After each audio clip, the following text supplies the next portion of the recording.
Oh, my eyes. What's going on, guys? New here. We got a reaction video for you from one off Meta Michael. He's a PoE2 content creator primarily, and he plays the game very differently than I do. He had a few words to say on a recent video I came out with that it was titled something like "When PoE2 becomes peak PoE1 gameplay" or something like that. And this exhibits some absolutely insane juicing and bogging of the server down, and the game almost comes to a halt. And you're going to see all this in here, and we're going to watch what he has to say because I think he had some interesting opinions on it. And he basically called me out, saying he didn't like the way I play the game to a certain extent. So yeah, let's listen to this, see what he has to say, and I'm going to react to it. Hey, what's up, dudes? Off Meta Michael here. So you can see I'm watching Snoobay's character, and it's ridiculous, right? It coats the entire screen in twisters. It's so fast. It doesn't use any movement speed. It just uses attack speed to get around with Whirling Slash. And there is another build that uses Tempest Flurry to do basically the same thing for movement, you know? Look, his computer can't even keep up with the amount of stuff on the screen. This is, to me, is something that was promised by GGG for Path of Exile 2. They promised the game would be readable. It's not when you play stuff like this. Also, this is so much more efficient to play in terms of map clearing and all that stuff that there's no reason to play anything else. So this is nothing against Snoobay for creating like a god tier build, you know? Nothing against you, dude. But I'm telling you, in terms of the balance of the game, stuff like this just can't be in the game. That's my opinion.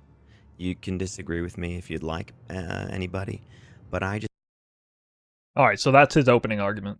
Pretty concise about it. Something like this shouldn't be in the game. I mean, I think a lot of people in my audience are automatically going to disagree because they're going to think that the whole point of playing the game is to push the limits of what the system can handle. He said earlier that my PC couldn't handle this game. Actually, I want to pull up something real quick. Okay, so this is the exact same content that I was doing in that video that you saw my PC and everything struggling. I just want to show you guys an example of the exact same gameplay, same level of using up the map on a much cleaner, with much cleaner gameplay. The only difference between this and what you were seeing on the other video is that this was recorded straight from the NVIDIA app with no streaming involved. So this is you know, way fewer resources in the PC are used here. I'm not streaming this. And so when I play the game normally, you know, like 99.9% of the people, I'm not streaming.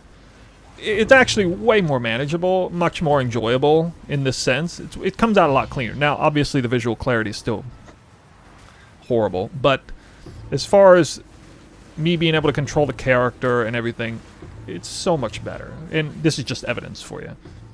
Just think that if you're gonna want people to load into the game every league and play a build that they feel like is their own, you can't have this kind of stuff in the game be the most efficient. You just can't.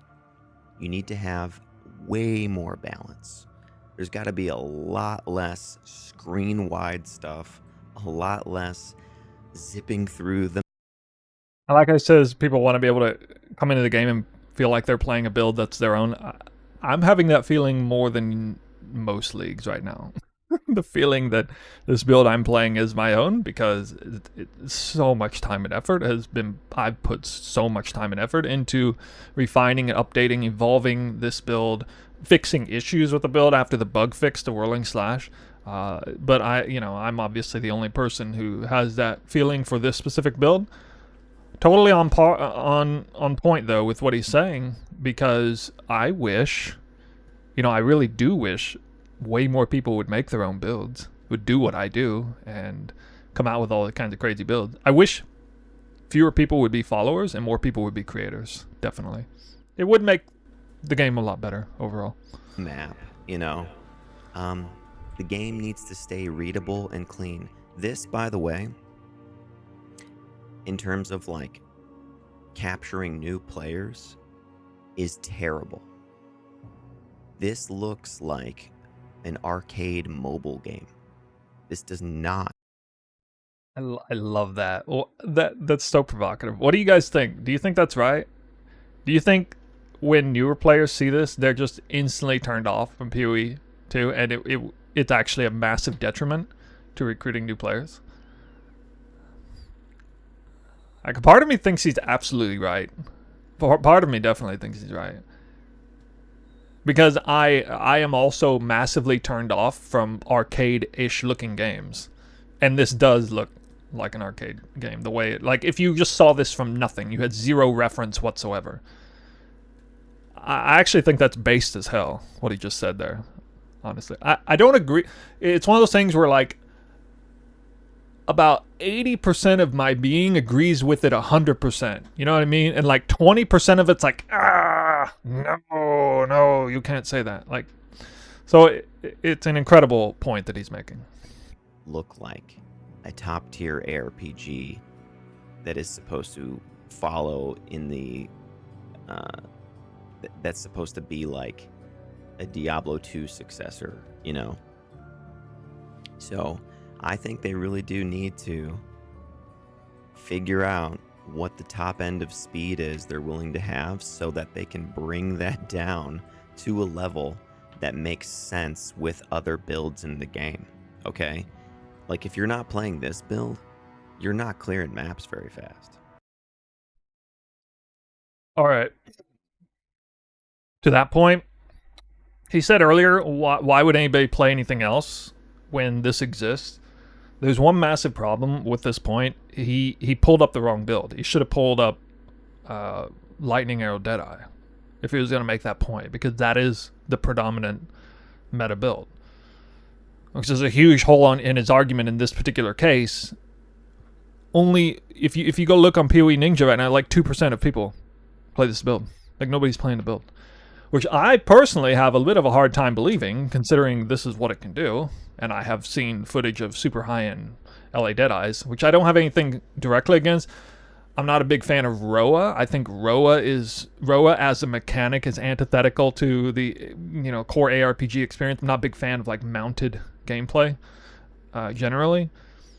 But other than that, I don't actually have anything against LA Deadeye. But yeah, the problem with his argument is, there are certain things about the build that for whatever reason people don't latch onto, and I think, if we listen to more of what he says, there's just going to be kind of a lack of one.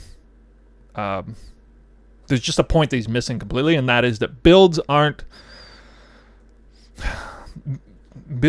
popular because they're overpowered. Builds are popular because popular people popularize them. That's really the reason why, and that weighs into it way more than how the strength of a build or whatever else you can say about it. Right. You're wasting lots of time trying to get through the maps, and now that this is here, right, it's going to be hard for some people to go back, but if you leave it, then nobody's going to play anything else. So yeah, sorry, Snoo. You got an awesome build. I know you've been working on it all league or whatever, and you kind of did the same thing last league, but I think it's time to let it go, man.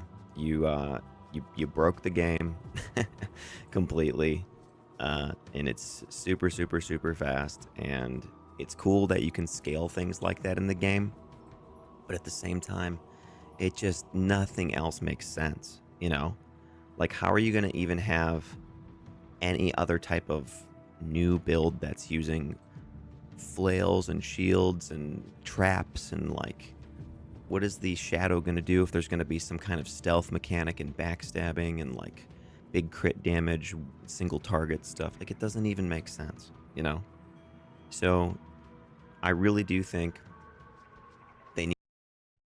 Excellent point in the chat. He forgot that this level is prohibitively expensive.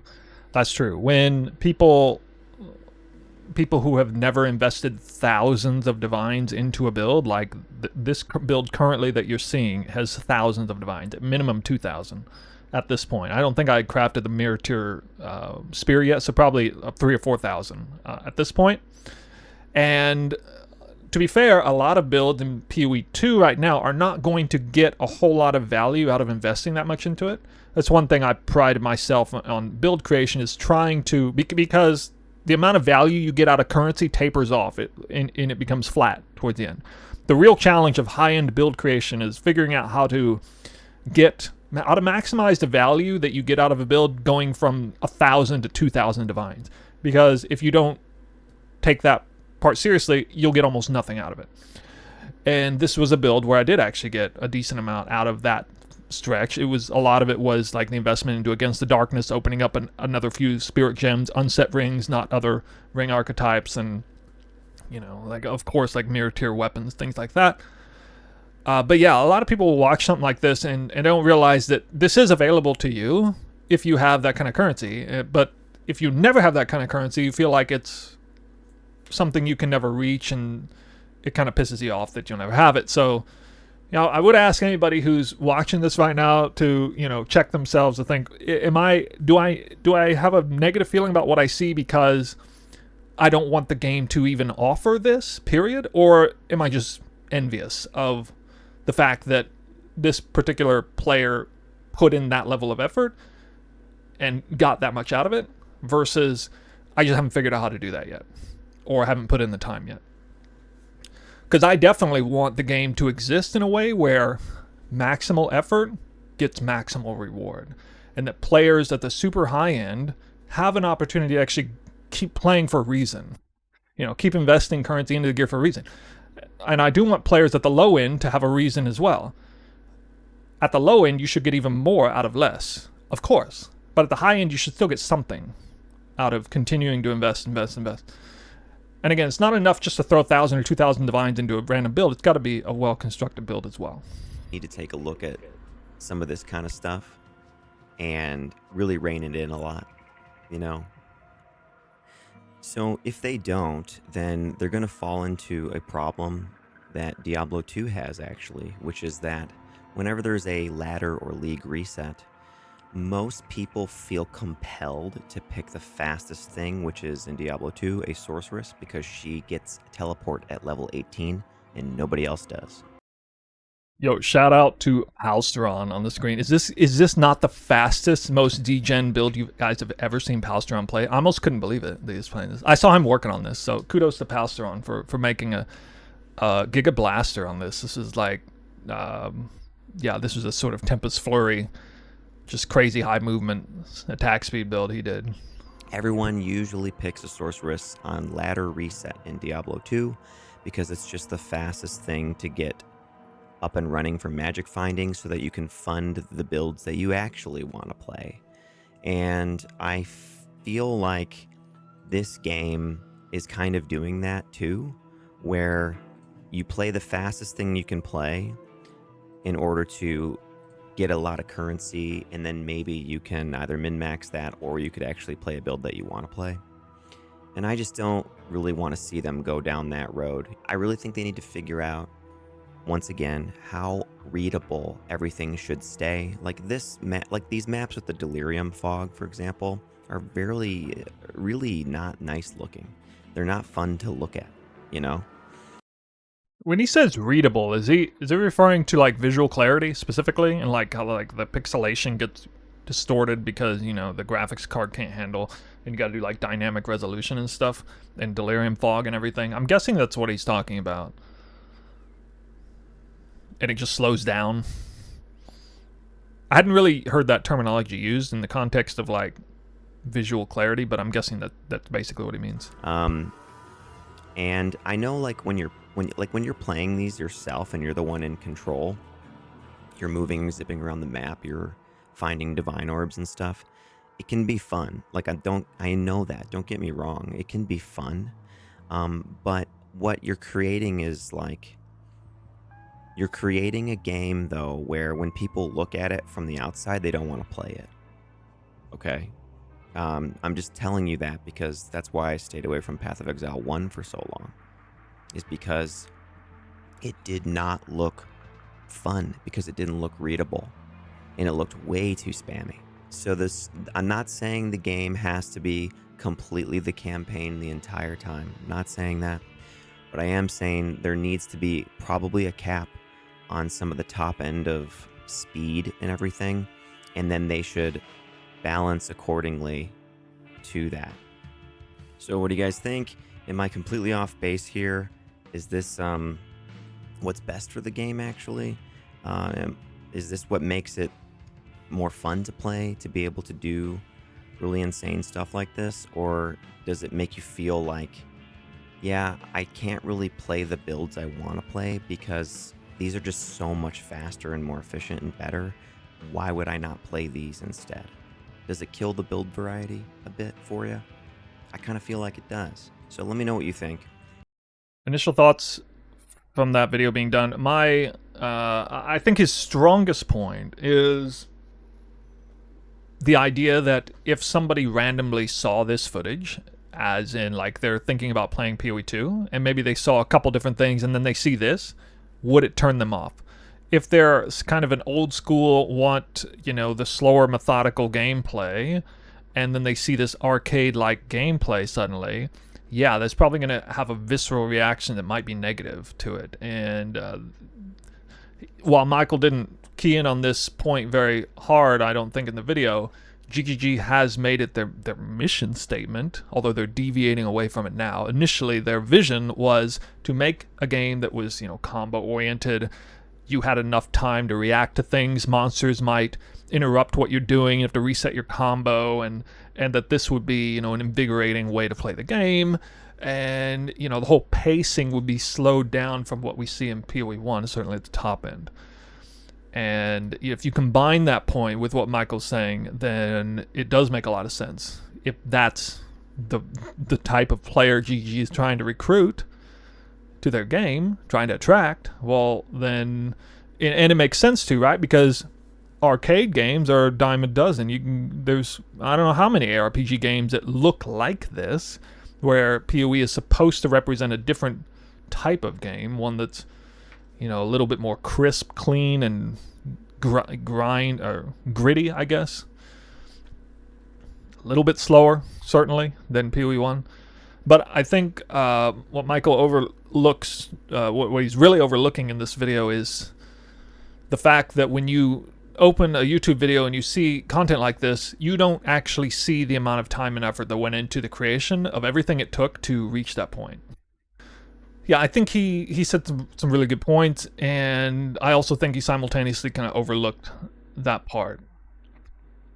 But I do think if you check off Meta Michael's comments section, you'll see that he's preaching to the choir. Like his comments are very much in favor of his point of view, and it definitely represents a significant portion of the community. Where you watch my comments in this video, it's probably going to have a lot of people saying, they don't agree with what he said. So I think it's important to recognize that not everybody falls in the same camp. Now, the interesting thing, the real reason why I wanted to react to this is because, again, I talk about this on stream sometimes. A lot of people don't realize I actually agree with him on like a principled standpoint, especially when the vision of GGG for PoE 2 is what it is. I also don't want the top end of the game to be as outrageously, fast and overpowered and juiced up as what you saw in my own video. I was fully expecting PoE 2, the ceiling to be, certainly now, early on in the early access, to be lower than what the ceiling is in PoE 1. I was looking forward to that because it's a different kind of game. Now, what people may not understand, like why do I play the game the way I do if that's what I want? Well, I always like pushing a game to the limit of whatever that is. It's incumbent on the developers to set the limit where they want to set it. And where I would prefer it to be set is lower, so that when I reach that limit, I'm not dealing with crazy bogged down gameplay or unreadable or whatever, like he said. So again, like conceptually, on principle, I want the same thing he wants. In large part, I just want to be able to also push the game to the limit. I want to be able to go as fast as the game will let me. If right now GGG snapped their fingers and we all moved half as fast as we do now, I would probably be the least upset of that. If that, hopefully that'll help you understand. I would be the least upset person of everyone on that, because I know that would just outrage everybody. Everybody just fall over their head if they just woke up and were moving half as fast. Well, I don't have to guess that, because that we experienced that with the bug fix to Whirling Slash, and I didn't rage out when they did that. I said, "Uh-oh, this is gonna be a problem for all the people following the build. I better get to work, figure out how to work around this, get a real quick workaround, and figure out how we're gonna get the speed back." And that's what I did. I got to work. I did that, and that was a really fulfilling moment this past league doing that. But I wasn't the least bit upset about it, because I knew that we weren't supposed to be moving that fast anyway. And I feel like we're not supposed to be moving as fast as we are now, bug or no bug. So I'm definitely expecting things to be toned down maybe a bit. A lot of the power we got through weapons swapping and the support gems, Whirling Slash movement, I wouldn't be surprised if some of that Tempest Flurry, all that, if some of that's toned down. I really wouldn't be that upset with it. But yeah, anyway, that's about it, I have to say. Let me know what you think in the comments. That's it for this reaction. Again, mostly agree with everything he said. Check out his channel. It'll be linked in the description video. You can see it there.